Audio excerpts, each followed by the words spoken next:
When we heard Call of Duty Black Ops was preparing to unveil its multiplayer, we didn't waste any time. Our destination, Treyarch. Our mission, the most detailed hands-on coverage inside Xbox can provide. So sit back, relax, and keep a sharp lookout. Every feature you hear about in this preview has never before been done in a Call of Duty game.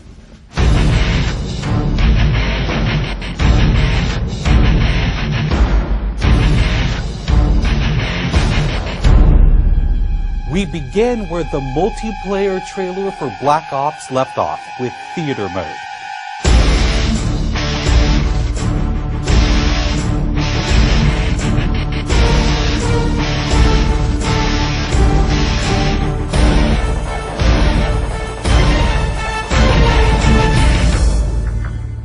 Dan Bunting explains.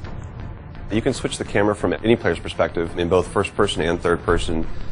You can detach the camera and go into free cam mode, which allows you to fly anywhere on the map, basically. It's really interesting when you pause the game and go into free cam, you just see all the particle effects just in their full glory, just frozen in time, and it makes some really awesome footage. You really want to give players the tools to be creative, make their own machinima, make their own highlight reels. Maybe they're really competitive clans that want to just capture the films from their matches and then go back and analyze what the other team did or whatever. Also brand new to Call of Duty is Black Ops' new currency system. We put the currency system into Black Ops multiplayer principally because we felt like it'd be a very interesting way to engage with all the unlocks that you've been getting. So one of the things that's really fun about currency is instead of being specifically told at a specific level what you're going to get, we're unlocking features by level, but then once the feature is unlocked, you can purchase any component of that feature with the currency directly. Of course, when you got a little currency jingling in your virtual pockets, nothing feels better than putting it on the line against your fellow players. Say hello, everyone, to Wager Matches. When we were developing the Wager Match game modes, we went through a whole bunch of ideas to find the 4 that we were going to use to ship inside the game. And really, if it wasn't people screaming in joy and frustration when they were sitting around the office playing, it wasn't good enough to be a Wager Match. Wager Matches are all free-for-all modes, and they exist separately from the standard playlist. They include game modes like Gun Game, where you're in a race to score a kill with 20 different weapons, beginning with pistols and advancing through ever more explosive weaponry.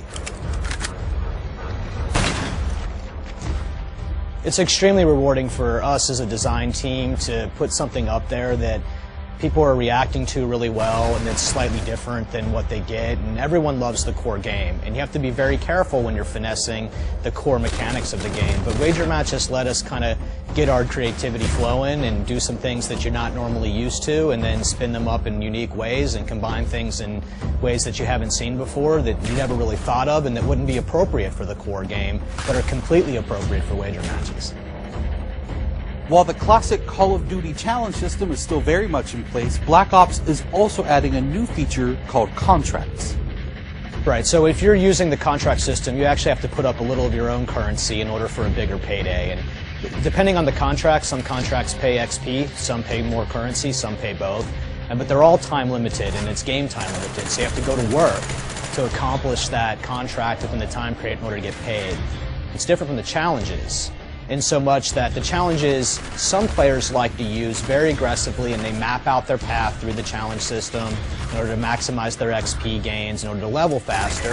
And then a whole nother set of players uses the challenges sort of passively. They're there, when you get them they feel good, but contracts gives you a way to directly engage with the content inside the game. It says, hey, I'm an SMG guy, I want SMG based contracts, I'm going to chase my contract and I'm going to get paid. And that's fun.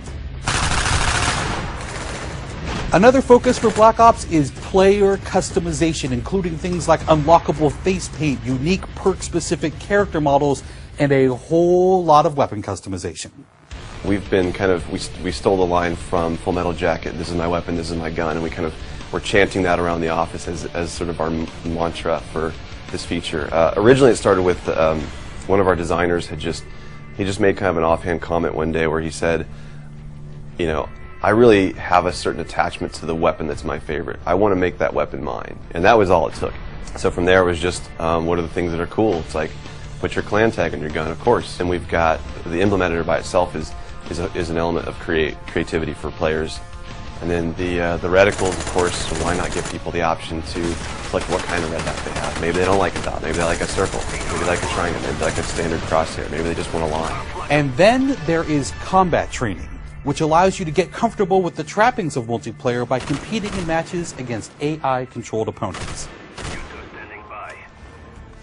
You know, it's our hope that combat training can convert people who are largely single-player gamers who might have, dabbled around in multiplayer but never made that leap to playing online, and give them kind of this experience where they can get familiar with the mechanics and features and systems that multiplayer has, but they can do so at their own pace, they can do so without someone screaming in their ear what a noob they are, and practice up and then join the competitive fold. Experienced players could use combat training to practice up on a particular weapon, a particular tactic, or a particular map.